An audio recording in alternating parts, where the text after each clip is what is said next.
guys. Okay, so now we're going to look at the differentiation set 2 questions. I'm working through these for the first time with you guys, so let's see how we get on.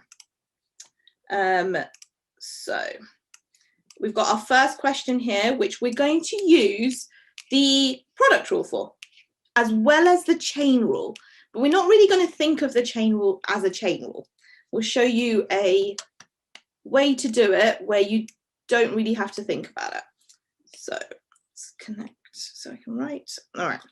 So we're going to use the product rule. We're going to have u equals x, v equals 2x plus 1 to the power of 4. So we know when we differentiate just a value, so x just becomes 1. V dash, the 4 comes in front. So we treat it as if it was like x to the 4, and then we differentiate the bracket. So altogether, we've got 8, 2x plus 1 cubed. Now, we essentially multiply the diagonals and add them together. So dy dx is going to give us 8x, 2x plus 1 cubed, plus 2x plus 1, 4. We'd usually leave it like this, but because they've asked us to factorize it further, we're going to look at it and we're going to say, what's common in both? So the bit that's common in both is we've got 2x plus 1 to the cubed. So we're going to take that outside the bracket. So we get 2x plus 1 cubed, and this gives us 8x plus 2x plus 1. And this gives us 2x plus 1 cubed. In the bracket, other bracket gives us 8x plus 2x. So we get 10x plus 1. So if we have a look, we can see our n is the same as 3. Our a equals 10 and our b equals 1. So that's a nice straightforward question. The factorizing is a bit strange, but hopefully not too bad. Okay. I think this is an identical question to one on the previous test, but I'll go through it quickly, but it is exactly the same. So you first rewrite it in indice form. So you get y equals x squared minus 2x minus 24x to the half. I'll just do this really quickly. We're just going to differentiate it. So we get minus 12x to the minus a half, and we differentiate it again. 6x to the minus 3 over 2. And when it says verify, that means just plug in. So when x equals 4, dy dx equals 2 times 4 minus 2 minus 12 times 4 to the minus a half, and we get 0. We'd expect to get 0. And it asks us to determine the nature of it. So what we're going to do is we're going to substitute x equals 4 into d squared y, d squared x. We get 2 plus 6 times 4 to the minus 3 over 2, which gives you 2.75, which is bigger than 0. So it's a minimum. Okay, I think I go through it a lot slower in the previous one. But like I said, I think they've put the question in twice and it's exactly the same question. Okay, so the next one, we first got to do partial fractions. Now, if you have a look, the top, well, it tells you it's an A there, is bigger than the bottom.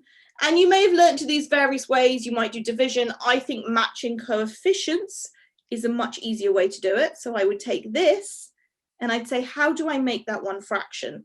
So on the denominator, I would get x minus 3, 1 minus 2x. The a needs to be multiplied by both things.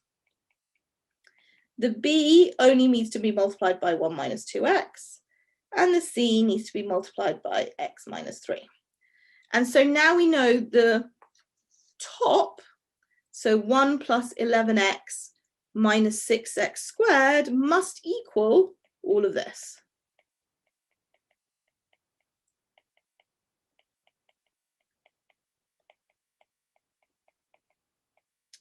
All right, so if we have a look at that, we can now come up with the coefficients.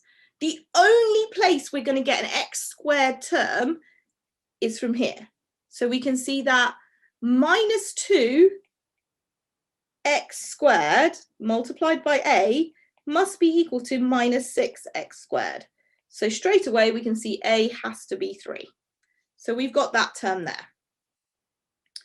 And then you can choose to substitute in values and eliminate. So if we say let x equal 3, so when we let x equal 3, we end up with this disappearing and all of this disappearing.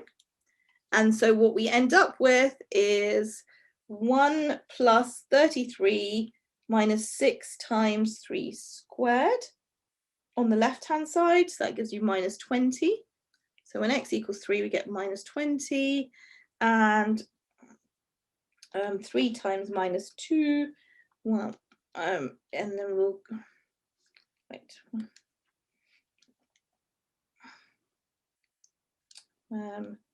So we'll get minus 5b on this side. So b equals 4. And to do the last one, you could put in a half or a fraction. I prefer just to put in 0 because it gets in a muddle, but it doesn't matter how you do it. And when you, whichever way you do it, you end up with c is minus 2. So now we've got a is 3, c is minus 2, and b is 4.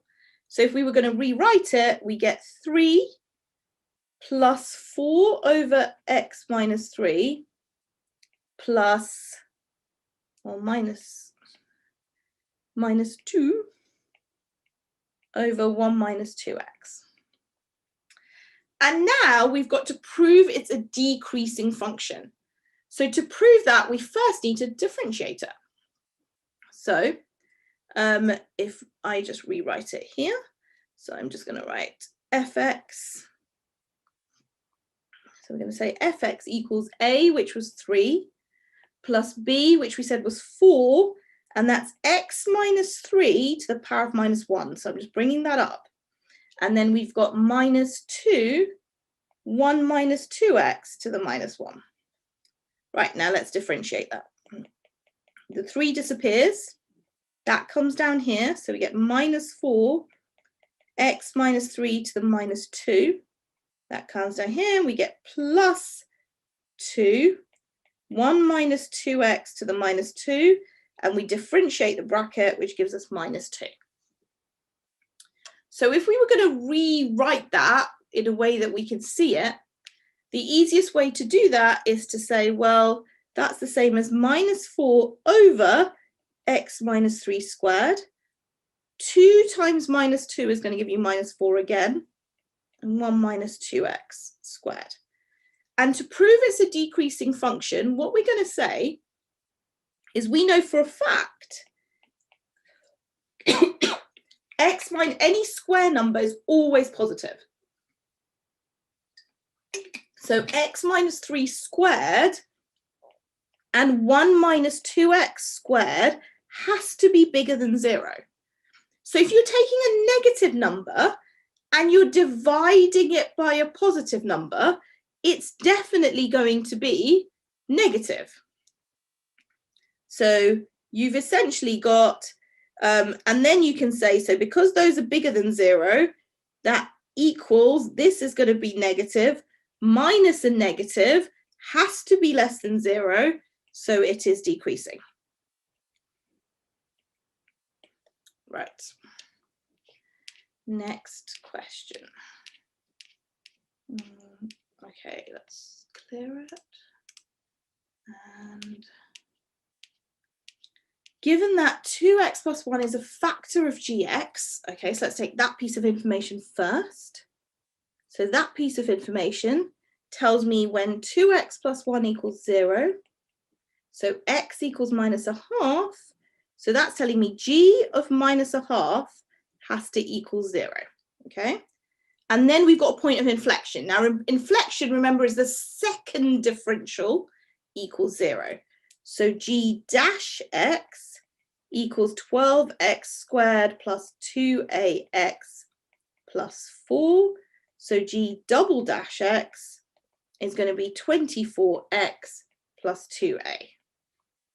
Okay, So we know when x is a 6, that equals 0, right? And we know for g of x.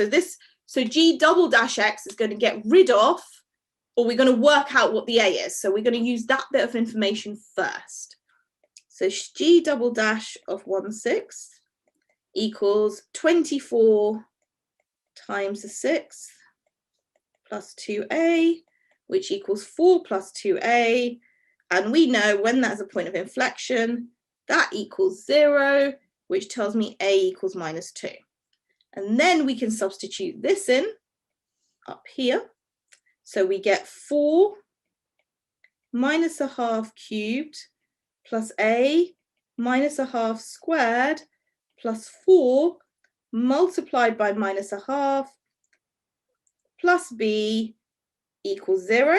But we know a is -2, so we can actually replace this with -2. And when we rearrange all of this, we get b equals 3. Okay, then it says show there are no stationary points on the curve. So we're going to take stationary points where the first differential equals 0. So we can take this and we can substitute our value of a in, which is -2. So we'll get 12x squared minus 4x plus 4 equals 0. Now there's two ways you can do it. You can either show that that's impossible as b squared minus 4ac is less than 0, or you can complete the square and show it's always above the curve. So there's two ways to do that. You know, either way would get you all the marks. Okay. Right. Question 5. We've got quotient rule and we've got ln x as well. Okay. So bearing in mind how they want you to lay it out all the time while you're doing this. So I'm first just going to start with this bit here. So I'm going to just differentiate that bit there, and then I can do the ln x because that's just the second term. So I'm going to use the quotient rule on that bit there. So u equals 4x squared plus x. V equals 2 root x. I'm not going to I can make it into 2x to the half just to make it easier to differentiate, but I can see they use root x later, so I'm going to keep putting it back in that form. U dash equals 8x plus 1. V dash equals 2 times a half, which gives you 1, and then you get x to the minus a half, which is the same as 1 over root x. And I'm just doing that as I go along, so it's easier for me to use. Okay, and so then I've got v u dash. So I'm going to have, so I'm going to dy dx is going to give me v u dash. I have got that right, yeah. So I'm going to have 2 root x multiplied by 8x plus 1 minus 1 over root x 4x squared plus x all over v squared, which is that squared, which is just going to give me 4x. And then I've got to differentiate the minus 4 ln x, which is simply 4 over x. So that's my dy dx in that form. I don't like the fact root x is on a denominator. It's a bit annoying. So what we're going to do is to get rid of that is to multiply everything within that first fraction by root x. So when I do 2 root x times root x is just going to give me 2x. And then I'm going to have 8x plus 1. And then the root x there disappears. So I get 4x squared plus x. And the denominator becomes 4x root x. I've got minus 4 over x. Now I want to make it all one fraction.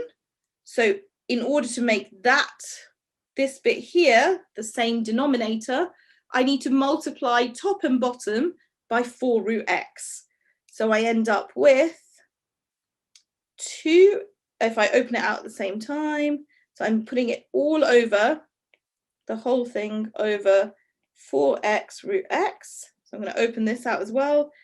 So I get 16x squared plus 2x minus 4x squared minus x minus 4. And remember, we were multiplying that 4 by another 4. So that's going to give you 16 and by root x. So that's what I'm left with. And then if I simplify the top, I see I get 16x minus 4x gives me the 12x squared. 2x minus x gives me the plus x. And then I've got the 16 root x. So I'm done. So sometimes it's the simplifying and just realizing what they're doing, and those little tricks make it a little bit easier. Okay, the next bit is iterations, which we're not going to worry too much about, but I guess for completeness sake, let's just do this. So we're going to make this whole thing equal to 0 because it's the turning point. And so just the top becomes equal to 0. So we get 12x squared plus x, 16 root x equals 0. And we want to end up it looking like this. And with these, it's just easier always to work backwards. So actually, let's write that slightly further up. So we're aiming for 12x squared plus. Okay, so to get rid of this, so the cube is going to be cubing, and so it's going to swap over. So you're going to get x 3 over 2 equals 4/3 minus root x over 12. We're going to multiply everything by 12. So we're going to get 12x 3 over 2 equals, so if we have 4/3 and we're multiplying by 12, that's going to give us 16 minus root x. And then to go, we want to end up there. So we've got to multiply everything by root, essentially by root x. So we end up with, so if we have 3 over 2 plus 0.5, it's going to give you squared. So you'll end up with 12x squared equals 16 root x plus x, and then everything on one side. So you can see what you've done there. You've moved it over to the other side. There should be a minus there. And then if you wanted to write it, you could say divide by root x. And that's how you get to the next bit. And here you divide by 12.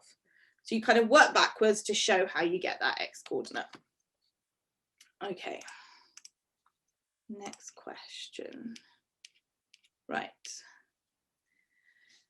Figure 4 shows a sketch of the curve. Show that dy dx equals. Okay, so what we're going to do first is we're differentiating implicitly because we've got x's and y's. So x squared is just going to be 2x minus 2xy. So u could be on minus 2x, and that way, if you put the minus there, you're not worrying about signs. And v equals y, u dash is minus 2, v dash is 1 dy dx. And then you cross multiply, so you get minus 2x dy dx minus 2y plus 6y. And because it's a y, again, we write dy dx equals 0. Dy dx, put that in a bracket, I've got 6y minus 2x. Move the other bits on the other side. 2y minus 2x. So dy dx equals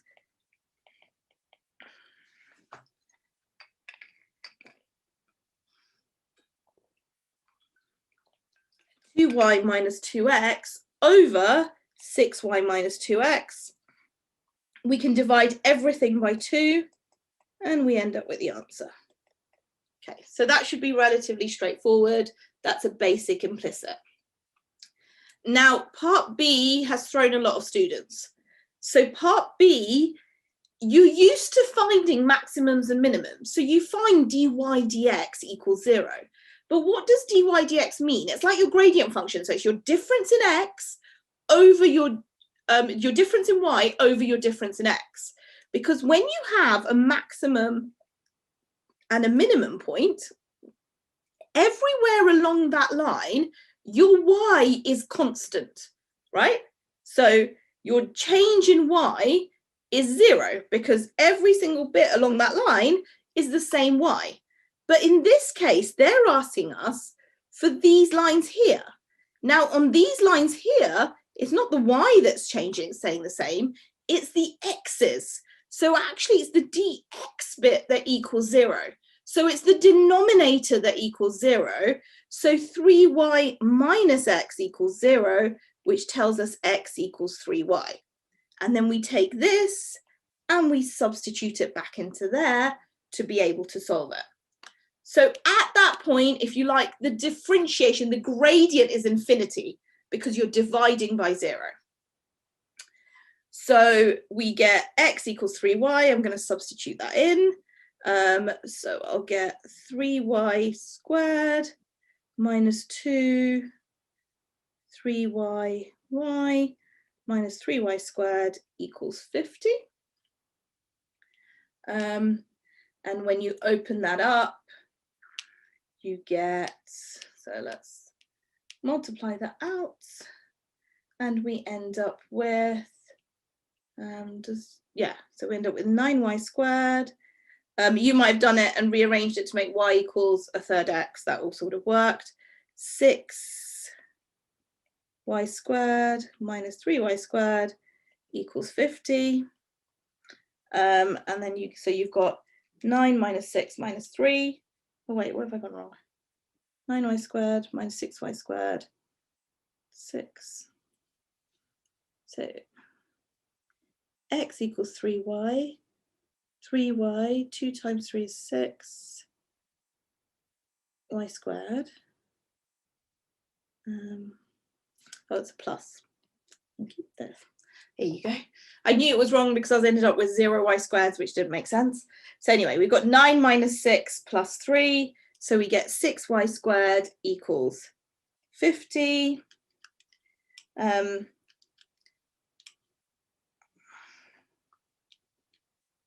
And then, so y squared equals 50 over 6.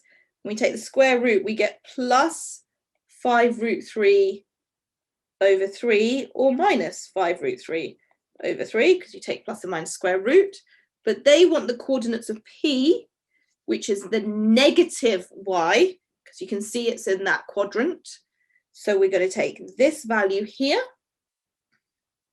and then we're going to substitute it back in.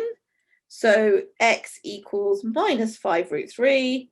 So we end up with 2 negatives, which makes sense. So your coordinates of P are minus 5 root 3 and minus 5 root 3 over 3. And then it says briefly explain how to find the coordinates that are furthest north from the origin. So this is kind of hinting you this was a bit different. So the reason it was a bit different because is you got your maximums, that's your traditional maximum minimums. So all you'd have to say is in that case, y minus x equals 0. So therefore y equals x, and I would substitute it in. So that's only worth 1 mark, but hopefully if you hadn't got the previous bit, that would have hinted you as to what you needed to do. Okay, so we've got a differentiation question. A company decides to manufacture soft drinks with a capacity of 500 milliliters. We've got a can, which is a right circular cylindrical, oh my God, a can is in the shape of a cylinder, essentially. Okay, fine. With radius r and height h. Okay, so we want surface area of the can, and the capacity is going to essentially give us the volume. So we know volume is going to be pi r squared, so the circle multiplied by h equals 500. The surface area, so I've just called it S, so the surface area is essentially the circumference multiplied by h. So you've got 2 pi r multiplied by h. And then you've got the top and the bottom. So it's not told you it's an open can or anything, so we can assume it's got 2 pi r squared. Now you compare what you have to what they have. They don't have a h and you do, so you can rearrange this for h, which is 500 over pi r squared. You sub it in, 500 over pi r squared plus 2 pi r squared.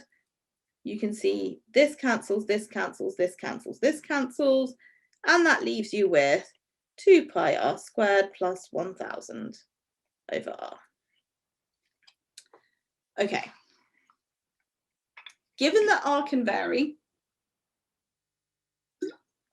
you're trying to find a minimum. Now, remember, a minimum is like your stationary point. So it's when the differential equals 0. So we've got s equals 2 pi r squared plus 1000 r to the minus 1. So we're going to differentiate that. ds dr is going to give you 4 pi r. Remember, the pi is just a number. Don't try to differentiate it or do anything funky with it.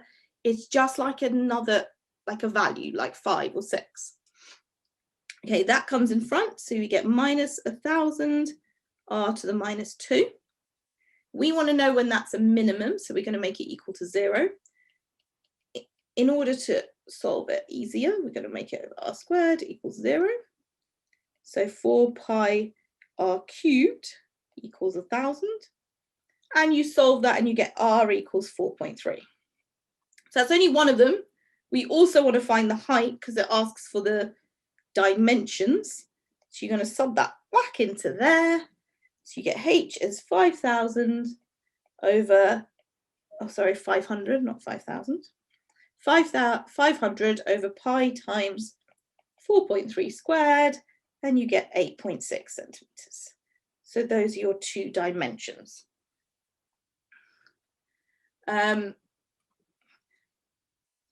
So with reference to the shape of the can, I don't know, the radius is quite big. If it's a can you're drinking from, 4.3 centimeters in proportion to my bottle is almost double the size of my bottle head there. So the radius is just too big to drink from. I'm not quite sure. Yeah, anything sensible. I mean, those part Ds are sometimes a little bit strange, but they're supposed to make you think a little bit. Okay, so this is the last differentiation question. They've given you a sphere and they've given you surface area. So this is a very similar sort of question. So they've told you what the volume is. So to start with, you're going to figure out the volume of that. If we have a look, we've got a hemisphere. So we've got half a sphere at the top. And we have a cylinder. So we have pi r squared h plus a hemisphere, which is 4/3 pi r cubed, but you're going to divide that by 2. And we know all of that equals 6.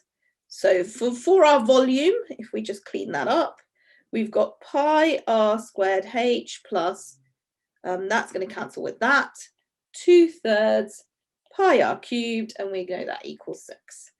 Okay, and now we're talking about the surface area. So if we think about it, for the surface area, for the circumference, we've got all the way around. So we've got 2 pi r times h. So your area is going to be 2 pi r h. We've got the half of the surface area of the of a sphere, because you've only got a hemisphere. So you've got plus 2 pi r squared, and then you've also got the circle on the bottom. So you've got another pi r squared. So again, we look at what we don't have. So we need to rearrange this expression for h. But we can actually make it a little bit easier to do it quicker. So we can say, well, our surface area, I've got 2 pi r squared, so I've got 3 pi r squared plus 2 pi r h. Right, now if I have a look here, I can see pi r squared h equals 6 minus 2/3 pi r cubed. But I want to replace, I could replace all of this in one go, pi r h. It's just easier. So you're not dividing everything by pi r squared. So in order to get pi r h, I'm going to divide by r. So I'll get 6 over r minus 2/3 pi r squared. And I'm going to substitute it in. So my surface area will be 3 pi r squared plus 2 lots of 6 over r minus 2/3 pi r squared. Now, if you have a look, you'll end up with 3 pi r squared plus 12 over r minus 4/3 pi r squared. When you put that together, you get your 12 over r and your 5/3 pi r squared. So that's the first bit. And then it wants you to find a minimum. You see the word minimum, your brain's going to go differentiate. By the way, calculus just means integration or differentiation. It's just like a type of maths. So don't worry about it. It's nothing, it's nothing to worry about. You just see minimum, you're differentiating. So let's rewrite this to make it easier to differentiate. So ds dr, bring the minus in front. So minus 12 r to the minus 2 plus 10 over 3 pi r. Because it's a minimum, we're going to make it equal to 0. So we get, I'm going to write, sorry, up here, minus 12 over r squared plus 10 over 3 pi r equals 0. And we're going to times everything by r squared. So minus, so if we put, actually let's move that onto that side. So we get 12 equals 10 over 3 pi r cubed. Rearrange it for r, and we end up with r equals, stick it all in your calculator, 1.05 meters. The radius of the tank. So then it says find the minimum surface area. So we take that radius and we substitute it back into there. And our surface area, plug it into our calculator. It comes out as 17.2. They want it to the nearest integer. So it's 17 meters squared. And that's the differentiation questions. Okay, so I hope they're useful. I have, like I said, recorded cleaner versions of everything, but they're refusing to upload. So I might just have to keep doing them as lives. I'll try do one more this evening, and hopefully that's not too late. If anybody needs help with any particular questions and I haven't covered them, and you've got your assessments in the next few days, send me a message. Send me a message on Instagram is probably the easiest way, and I can see if I can help you with those particular questions that you're looking at.